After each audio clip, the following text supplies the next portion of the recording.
Good morning, students. In previous lecture, we have discussed main documents used in internal trade. Okay, we have discussed pro forma invoice, commercial invoice, lorry receipt, railway receipt. Up to here, we have discussed. Okay, only two points, that is debit note and credit notes, are left. Okay, today we will discuss this and the last topic of this chapter, terms of trade. Okay, do you know what is debit note? You have learned and you have listened this word debit note, credit note in accounts also. Debit note, it's a type of note and it's a type of letter which which issue, who will issue this debit note?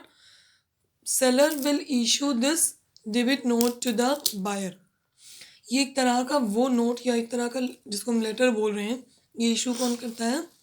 Seller की तरफ से। Of course seller की तरफ से ये note या letter जिसको हम बोल रहे हैं, ये इशू होता है बायर के लिए।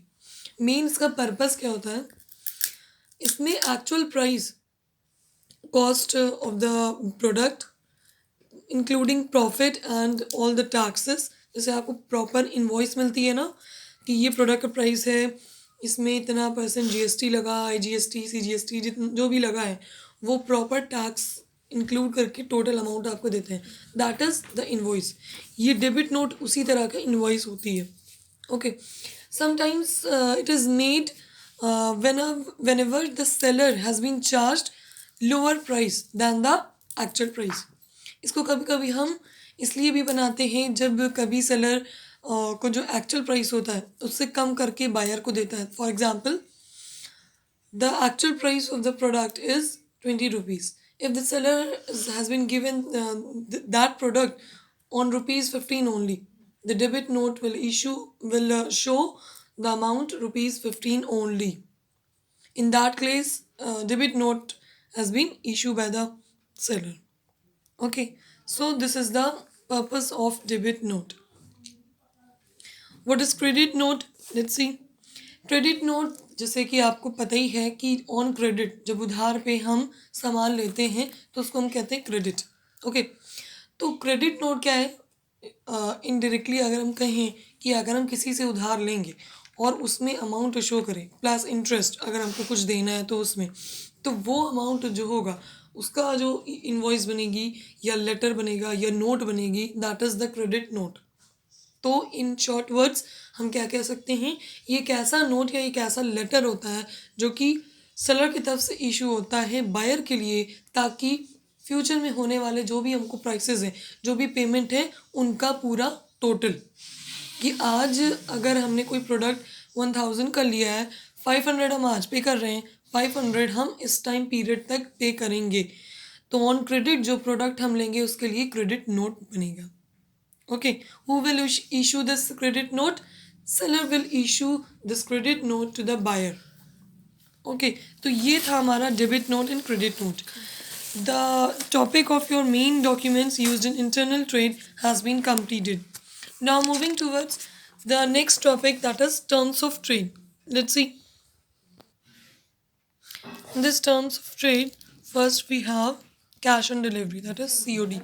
Everybody knows what is COD, cash on delivery। क्या होता है कि प्रोडक्ट जब आपके घर या एक्चुअल जो हमारा डिलीवर्ड ये मैसेज जो एड्रेस रहता है उस पर जब हो जाता है डिलीवर्ड, उसके बाद हमारी पेमेंट होती है। तो ये तो बहुत जनरल सी बात है, ये तो सभी को मालूम होगा। Next is free on board. Free on board में क्या कह रहे हैं? Under this contract the seller is expected to deliver the goods to the transporter and buyer has to bear all loss, risk or damage or loss।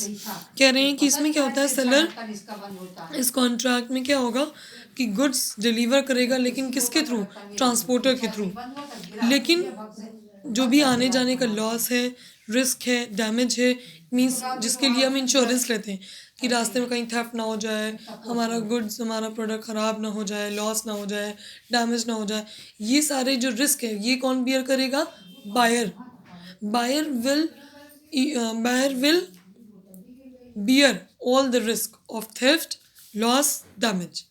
लेकिन seller क्या काम क्या रहेगा, सिर्फ वो ट्रांसपोर्टर के थ्रू गुड्स को सेंड कर देगा। ठीक है, तो ये होता है फ्री ऑन बोर्ड, अक्सर इसको एग्जाम में पूछा जाता है। Next is C&F, that is cost and freight. इसमें क्या कह रहे हैं, under this system the seller deliver the goods, the freight charges are borne by seller, but risk of loss or damage is borne by buyer. C&F, that is cost and freight, price consists of FOB. FOB means free on board price plus freight charge.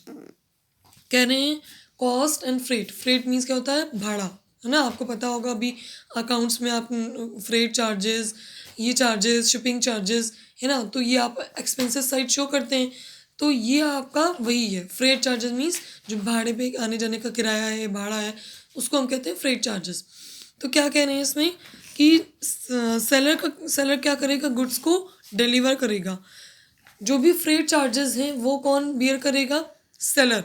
Freight charges जो भी आने जाने का किराया है, भाड़ा है, वो सेलर वो करेगा, बियर करेगा। लेकिन रास्ते में आने जाने के जो भी रिस्क हैं, लॉस है, डैमेज है, थेफ्ट होने का रिस्क है, ये कौन बियर करेगा, ये बायर बियर करेगा। मीन्स इंश्योरेंस कौन करवाएगा, बायर, लेकिन डिलीवर करने की और फ्रेट चार्जेस की जिम्मेदारी किसकी है, सेलर की। एक और बात इसमें विच इज़ वेरी इंपॉर्टेंट, कह रहे हैं C&F में FOB that is free on board और फ्रेट चार्ज इंक्लूड रहते हैं। अब आप कहेंगे कि सेलर फ्रेट चार्जेस क्यों बियर करता है, क्योंकि सेलर जब प्रोडक्ट का प्राइस चार्ज करेगा तो उसी टाइम फ्रेट चार्जेस को भी वो ऐड करवा लेता है। मान लीजिए 50 रुपीज़ का अगर कोई वो है, जैसे आपके डिलीवरी चार्जेस लगते हैं, same with this, actual product हमारा 50 रुपीज़ और 15 या 20 रुपीज़ उसका हमारा डिलीवरी चार्जेस लग जाते हैं। तो ये वही चीज़ें हैं, फ्रेट चार्जेस सेलर बियर करेगा, रिस्क ऑफ लॉस, डैमेज या थेफ्ट ये कौन बियर करेगा, buyer. C&F means cost and freight में हमारे free on board plus freight charges include रहते हैं। Next is cost, insurance and freight. अभी इनने इंश्योरेंस की बात की कि लॉस्ट, थेफ्ट या डैमेज होने के रिस्क की वजह से हम इंश्योरेंस करवाते हैं। इंश्योरेंस क्यों करवाते हैं कि आने जाने में अगर डैमेज हुआ तो कंपनी विल कॉम्पनसेट, तो इसके लिए हम इंश्योरेंस करवा रहे हैं। अब इसमें देखिए क्या होता है, under this seller bears all cost, freight and insurance charges against risk of loss, damage to the goods during transit. कह रहे हैं इसमें पूरा का पूरा ये जो C/I&F means cost, insurance and freight, इसमें क्या होगा, इसमें पूरा पूरा सेलर सारी चीज़ों को बियर करेगा।